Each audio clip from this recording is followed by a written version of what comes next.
There's a lot I've been learning and a bit of frustrations here and there because you can't compare everything on the outside of the Army as if it were the Army. So, I mean, I've learned responsiveness is really not there. I mean, you think about the level that you retire and transition as a three-star. I mean, you send an email, you're going to get a response right back. You make a phone call, you're going to get a response right back.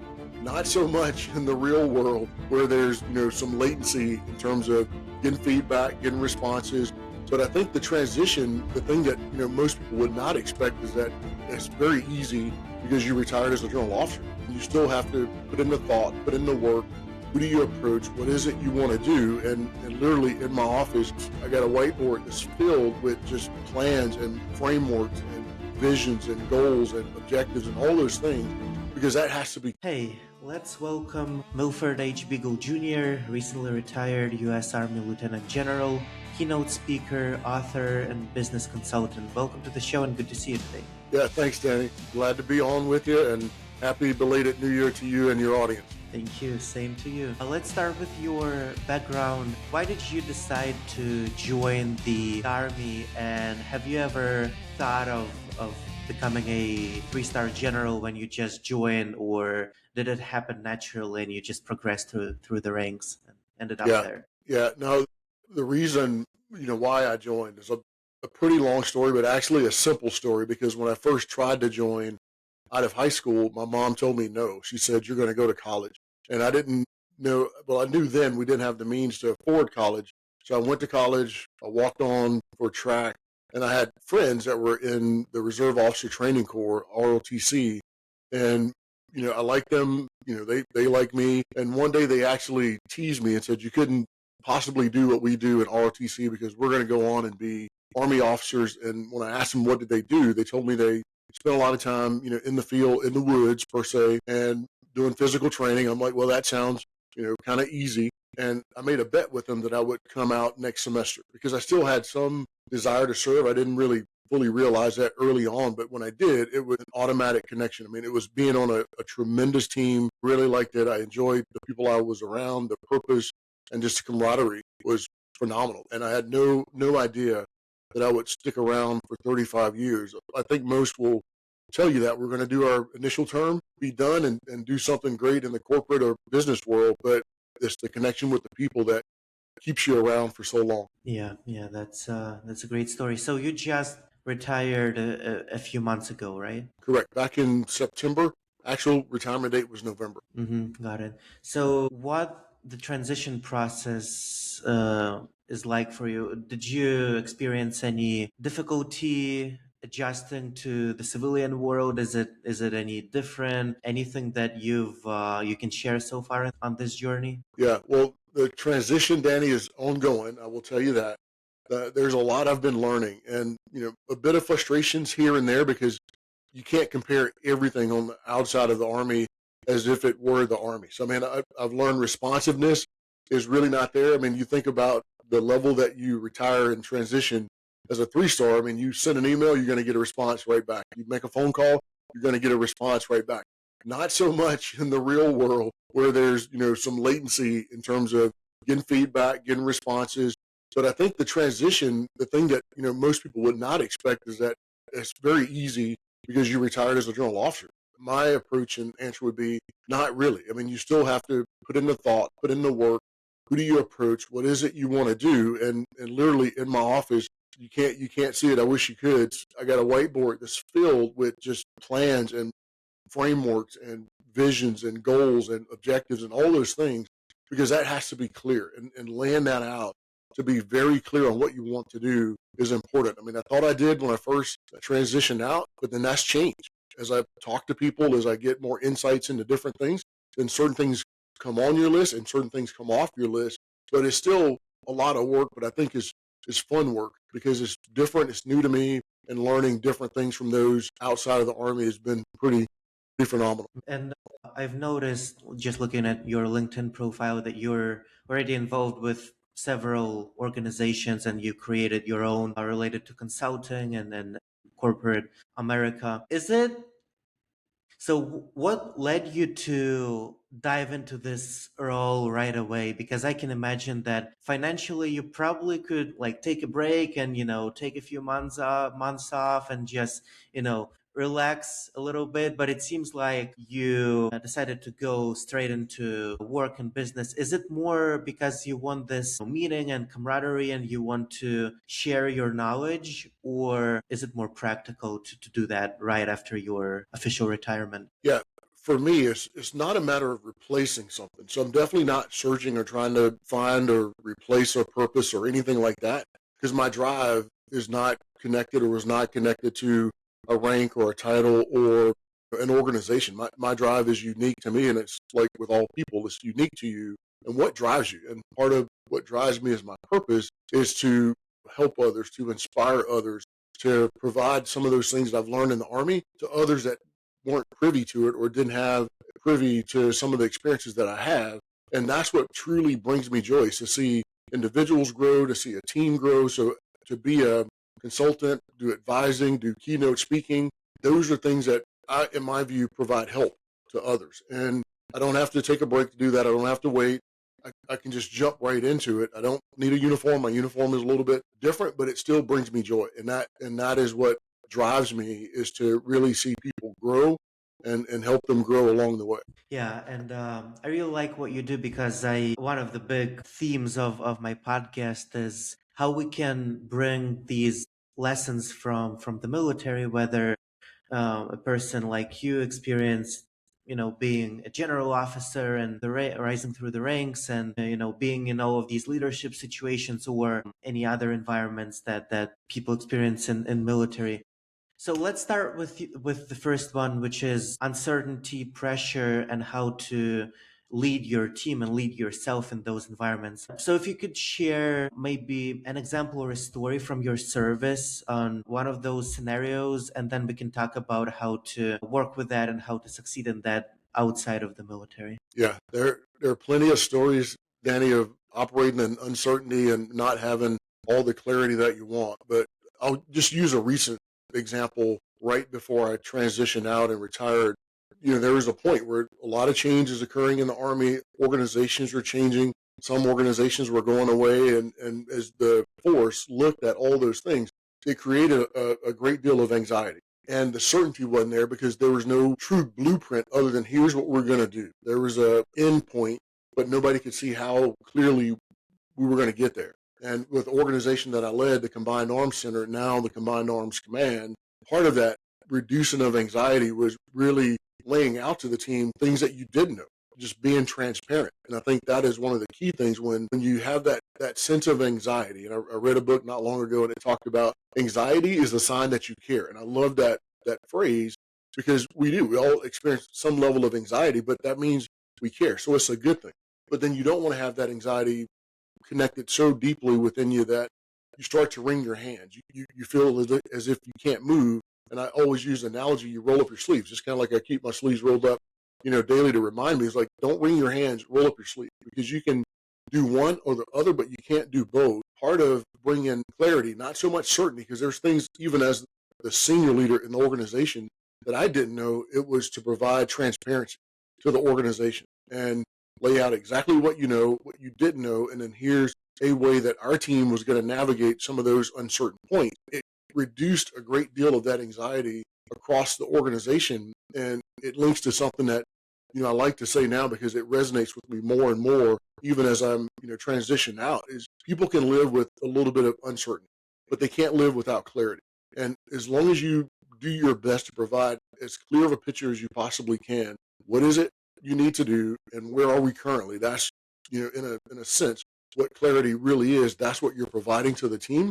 Then it helps you navigate even the toughest moments or spots. Mm-hmm. Yes, yes. This makes complete sense to me. And obviously, being in the military and going through these changes could be different from what we experience in corporate world. Partly because the military is part of the government, and the hierarchy structure is different, and the obligations are different. In corporate America, you can put your 2 week notice and then leave, and military it's a little different. So maybe you could speak to those differences between the military and the business world that you've noticed so far, and maybe things that you see don't necessarily apply in like one-to-one from military to corporate. Yeah, I think you hit the key point last in terms of structure. And from what I see in my view, a lot of people would assume that there's no true structure per se in the corporate world. And I learned this not too long ago because I heard people keep talking about top of the pyramid, the pyramid. I'm like, what is this pyramid? But they literally meant, the top of the pyramid is like your CEO, the COO, and then you go further down to where you're at the, I guess you could call it the store front, the showroom level, those that are actually doing the work. And I'm like, that's still a hierarchy.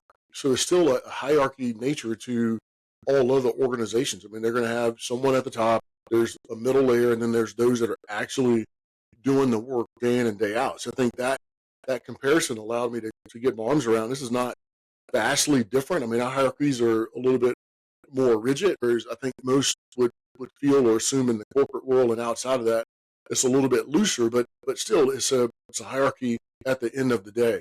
There's things that I think, still translate between both type organizations, but purpose comes to mind when I think of the military and what we do. We are by far connected to an overarching purpose, and it's because we take an oath.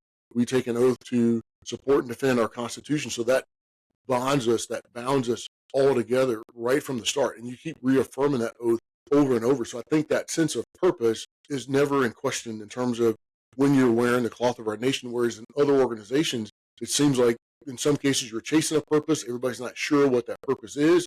So that to me is one distinct difference between the two different types of organizations when you look at military versus all other. So, do you think that companies need to instill or create that sense of purpose to, to improve the team environment and camaraderie? Or do you think it's just different and it's not necessary because it's more about finances and money and stakeholders and value and things like that? So, in your experience, do you advise leaders in corporate world to work on that, or? Yeah, no, you absolutely have to. I mean, and regardless of what your end state, the end goal is for that business or that organization, you have to have a purpose. You have to have a vision laid out. You have to have your plans, your strategies. All those things are critical. I call them maps. I mean, they're leader maps, but they're going to run out at some point. Your vision your purpose may change, but really, Danny, the key is inside organizations, people have to see themselves inside that purpose, inside that vision. Where do I fit? How do I contribute to that? And that's where I think leaders outside of a military type organization really have to think, because I hear the term over and over about alignment, and it's very hard to align those things. I don't think for one day I ever thought about aligning things up. In the Army, we use a term called nesting. They're all mutually supporting. They support each other. Your purpose to your vision to your strategy, all those things, your culture, all those things are nested. They're linked together, but you just can't line them up perfectly and expect them to stay that way. But regardless of whether you have an alignment view or it's all nested, it's a matter of can your organization see themselves as a part of it? And I think that's the role of leaders in that organization to make you feel. If Danny comes in and works for Beags and Associates, I got to make Danny, feel a part of the vision and the purpose and the mission of Beags and Associates. And then the reason why we pulled you in, this is what you bring to the table. So now you're aligned in that sense to things that we want to do because you see where you fit. You see your place on the stage, if that makes sense.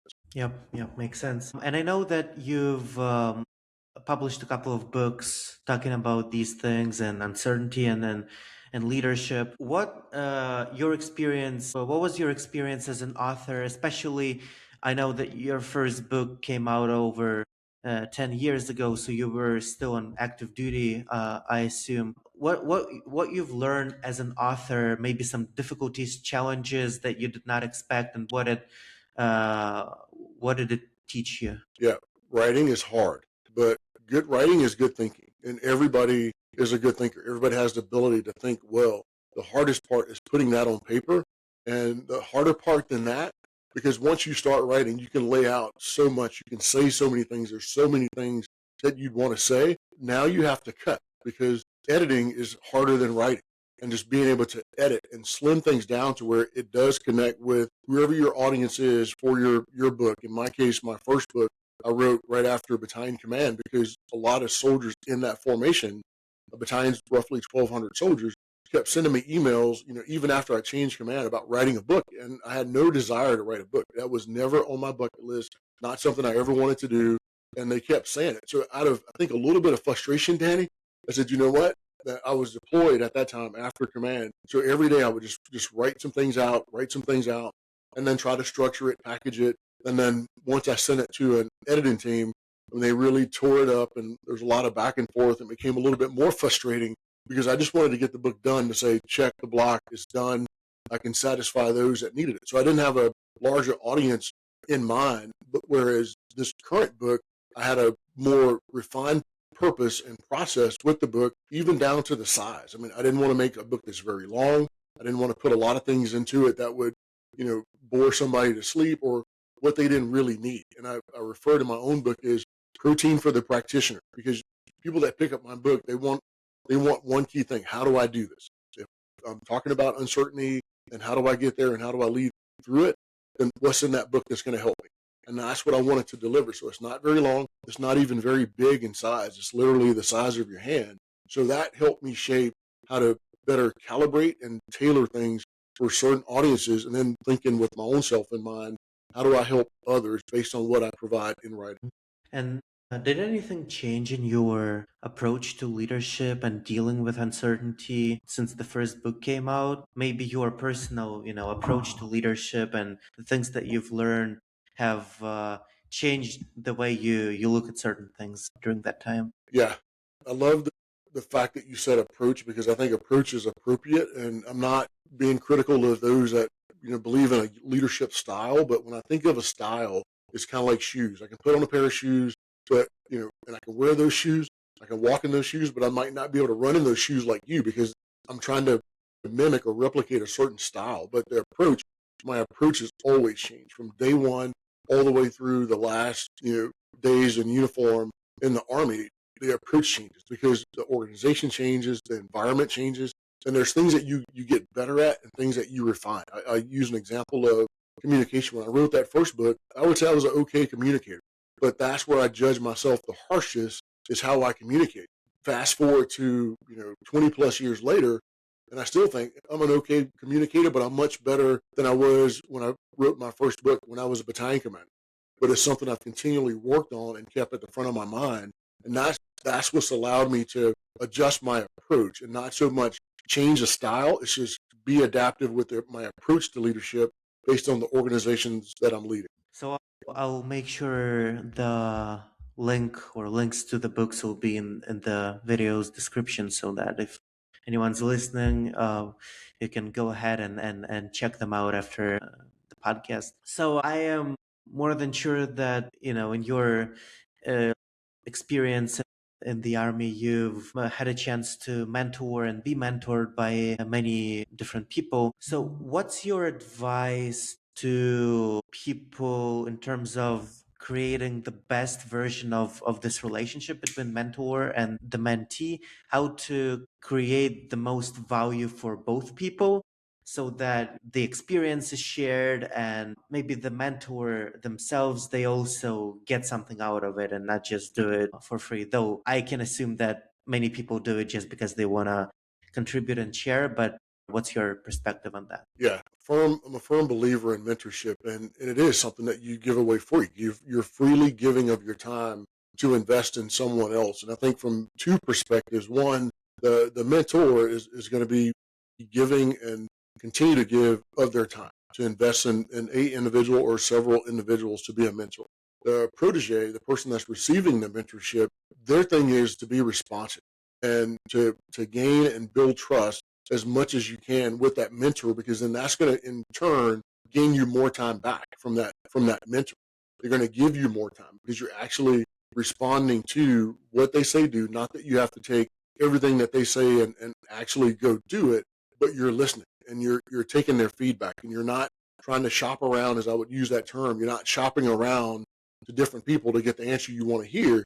You're taking that critical feedback and you're actually reflecting on that. You're doing something with that, and then you're reporting that back to that mentor. And that's what gives you a tremendous dialogue, and it starts to build that relationship because they can see your growth, they can see the change in your thinking, and then they can see that you're putting in the work, because that's the key part of being a mentor. If you're giving somebody your experience and things that you've learned in order for them to grow, and then they're actually responding to that, then that's joy. That is joy to the mentor. But then to the protege, that person is continuing to grow. It's like you and I deciding to become workout partners, and every day we go to the gym, and I'm like, Danny, you know what? You got to put 10 more pounds on today. And you're like, I don't really want to. And like, Danny, you got to put on 10 more pounds today. And you put 10 more pounds on it. You struggle with it. I help you out. Then next week, you put those 10 pounds extra on very easy. And you're like, hey, can I put on 5 more pounds? Absolutely, Danny, put 5 more pounds on. And we keep going. It's the same type relationship that you have, with that protege and that mentor. And before you know it, you're like, you know what? I'm going to the gym on my own, and now I'm exceeding your weight limits and things that you lifted because you're getting better and better. That's going to bring me joy as a mentor. Yeah, thank you for sharing this perspective, because not um I feel like especially people outside of the military who do see value in this, because in the military probably most of the people, if not everyone, has had a mentor, but it's not clear all the time why another person would say yes to that. And maybe this is why people don't ask as much outside the military. But this is definitely, what you shared shows why a mentor would be open to that, because it also brings joy to see that this experience actually helps another person and they listen to you. So do Yeah. you have advice for young people that you want to share, maybe looking back at your own life or generally at young people today? Anything that you want to share with them? The advice to give, and especially just sticking with the theme that we're on in terms of mentorship for younger individuals, is simply you want to attract a mentor. And it's hard sometimes to think, how would I do that and how would I go about doing that? And many think I can just go ask somebody to be a mentor, and that's kind of hard to do. But people give that advice all the time. Go ask this person, can they mentor you? Be your mentor. Well, the mentor needs to see something in you that they want to invest in. And so the best representation of yourself is how you carry yourself, how you conduct yourself, how you communicate. That's going to attract people to you. And I tell young leaders, sometimes you're being mentored and you don't realize it. So say, for example, we're in an office setting and I happen to see you, Danny, in an elevator. We have a quick conversation. Something about you just kind of jumps out to me. The next time I see you, I'm like, hey, Danny, hey, how was your day yesterday? And you're like, oh, you remember my name. That's telling you right off the bat, there's something in you that I'm seeing, because I cared enough to remember your name. And then now cared enough to have another conversation because there's something about you that like piqued my interest. And as we continue to have conversations, they can be small. They're not going to sound like, Danny, let me come in and give you this great advice on X, Y, and Z. It's going to be like that. Hey, what's your cat's name? Oh, cats. I had a cat when I was younger, and we're going to have this dialogue about cats. So, I mean, and that's mentoring that you're getting that you don't even know. But now somebody above you, even up here, has expressed an interest in you. That should be your first sign. Is like, what's actually occurring here? This person is like giving me a little bit more time, and they might just be nice, might be trying to be courteous, but when they start asking those questions to find out more about you, there's your clue. Like, I'm not asking about your cat, just I am curious, but then that's going to lead me into more about how you think, and that's going to lead into another question. Like, so when did you discover this love for cats? And then you're going to start talking about that. I'm peeling more and more back. That's what's starting to build that trust, it's starting to build that confidence. Yeah, and to me as a mentor now, to myself, I'm going, I think I might want to invest some more time in this person. You know what? Hey, Danny, call me next week. Let's go out for coffee. And you don't even realize, you're like, this person is being really nice to me. No, you're being mentored. I think young people miss those opportunities because they don't know how they sound. Yeah, yeah, absolutely. Makes sense. And before we finish the episode, would you like to share a final word? It could be something that we talked about and you want to emphasize on that, or maybe something that we haven't had a chance to discuss yet. Anything that you want to share with the audience before we go? Yeah. One thing I would say about leadership, I mean, I love studying, I love reading about leadership. I've led it, done it for 35 years. Is leadership is brutally ambiguous, and you're never going to really figure it out. In my book, there's no way to get it perfect, but you're always pursuing. You're always pursuing the excellence of leadership by changing yourself, by helping others refine, their approaches to things and getting better. You're helping them not only personally but professionally, and that's what leadership is really about. Is the servant aspect of leadership, where day to day you're helping people you're identifying and meeting the needs of other people. That's what a leader is going to do. And for those that are out there who desire to lead at whatever level, I mean, don't be awestruck by a rank or by a title. It's like, be the best version of you every day, and then the next day be better than the person you were yesterday. All those around you, and it's never going to be easy. But once you get comfortable being uncomfortable, you're going to be a great leader, and you're going to do things that you didn't even think were possible. Well, thank you for sharing all this. This is amazing. A lot of important advice, and all of it is applicable outside of the military, which is something that I love to share on this podcast, and see how all of these skills that people like you have gained through their experience can be used in our usual lives. So I appreciate you coming on the show today and sharing all this. Good luck with your continual transition, and I thank you again for joining. Yeah, thanks, Danny. I appreciate it. People can follow on LinkedIn, Twitter, Instagram, and please get a copy of the book when the map runs out.